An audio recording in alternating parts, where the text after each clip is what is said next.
बीकानेर आगामी 18 फरवरी को होने वाले लोक प्रसिद्ध शादी ओलंपिक नाम से प्रचलित पुष्करण सभा के लिए रमक झमक मंच की ओर से बड़ पापड़ त्योहार करवाया गया। आइए देखते हैं हमारे सहयोगी संवाददाता जयदीप मोदी की विशेष रिपोर्ट।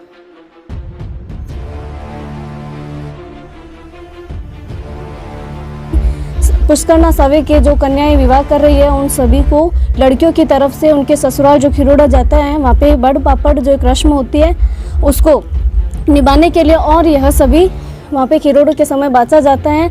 और ये कैसे बाँचा जाता है, क्यों बाँचा जाता है, हम सभी महिलाएं एकत्रित होकर वहाँ पे सुनती हैं और आनंद लेती हैं। और यह घर में हम सभी औरतें शौक से इसको बनाते हैं, बेलते हैं और शौक से ही इसका नाम यहाँ पे लिखते हैं, जय श्री कृष्ण, जय भैरवनाथ, सभी हम ये शौक से लिखते हैं।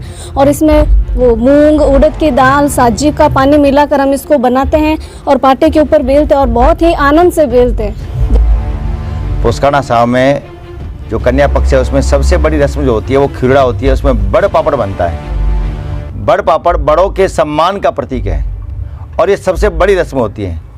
पहले जब ये रस्म होती थी और बड़ पापड़ बनते थे तो ये संख्या बहुत अधिक होती थी। बीच में एक समय आया जब लोग बड़ पापड़ बनाना, बाँसना, लिखना भूल गए, तो पंडित छोटूलाल जी ओझा ने इसकी शुरुआत की थी और फिर मैंने उस परंपरा को सिर्फ आगे बढ़ाया है।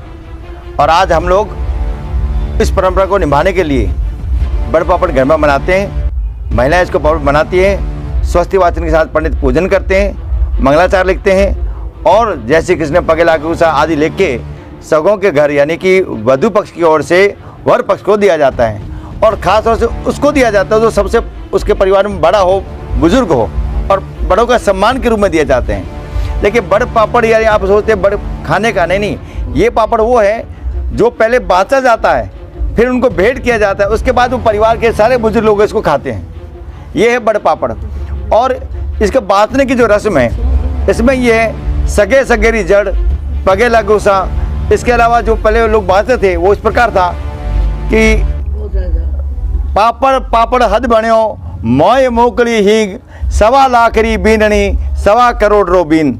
ये कहते थे वधु पक्ष वाले। तो वर पक्ष वाले उल्टा कहते थे कि नहीं, वधु 1.25 करोड़ की है, पापड़ पापड़ हद बण्यो 1.25 लाख रो बीनी 1.25 करोड़ री बीनी। इस प्रकार से ये संवाद करते थे और फिर हास्य ठिठोली करते थे, सगे सगे को एक दूसरे को मनवा करते थे और फिर सम्मान पूर्वक देते थे।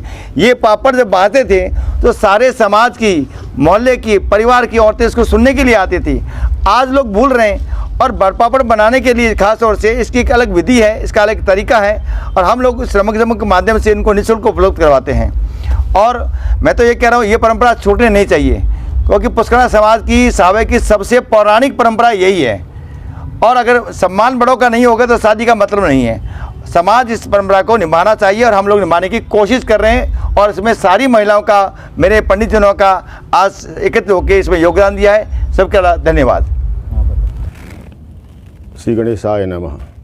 जैसा कि आप सभी लोगों को विदित है कि आगामी फाल्गुन कृष्ण द्वितीया यानी 18 फरवरी को हमारे पुष्करणा समाज का सामूहिक विवाह, जिसको कि ओलंपिक नाम से जाना जाता है, तो उसके लिए जो हमारी परंपरागत रस्में हैं उसी रस्म में एक बड़ पापड़ की रस्म होती है। तो हमारे जो रमक झमक जो संस्था है और उसके जो ये प्रहलाद जी हैं वो बड़े ही सक्रिय रूप से इसमें भाग लेते हैं।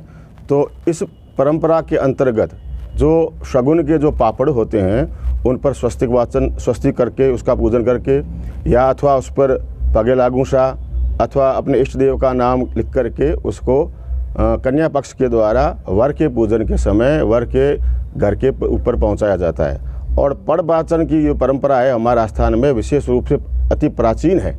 पड़ वाचन के इसको ये होता है कि उसमें जब दोनों पक्ष मिलते हैं तो दोनों का अपने परिवार का क्या इतिहास है वो पड़ वाचन की परंपरा रही है हमारे स्थान में। तो यही उसका एक रूपांतरित रूप है पापड़ के रूप में। तो यहाँ जब ये पापड़ लेकर के हम अपने दूल्हे के घर पे जाते हैं तो आपस में जो संबंधी होते हैं एक तरह से उनकी ठिठोली करते हुए, मजाक करते हुए उनका शुभाचार करते हैं, नवाचार भी करते हैं, शगुन भी करते हैं और उसके साथ में उनके साथ हंसी ठिठोली मजाक भी करते हैं। तो ये शगुन के पापड़ हैं उनको वहाँ वर पूजन पे, जिसको हमारे यहाँ पर इसको खिरोड़ा बोलते हैं, तो वहाँ गोत्राचार होता है, दोनों पक्षों के गोत्रा का उच्चारण होता है। तो उसी संदर्भ में पढ़, यानी कि उनकी परंपरा की पारिवारिक परंपरा क्या रही है उसको बताने के लिए ये, और मैं साधुवाद देता हूँ हमारे रमकझमक.com के रमक झमक जो संस्था है उसके प्रहलाद जी को इस परंपरा को इस तरह से अक्षुण्ण बनाने के लिए और उसकी श्री वृद्धि करने के लिए इस रूप से ये सबका सहयोग करते हैं। मैं उनसे फिर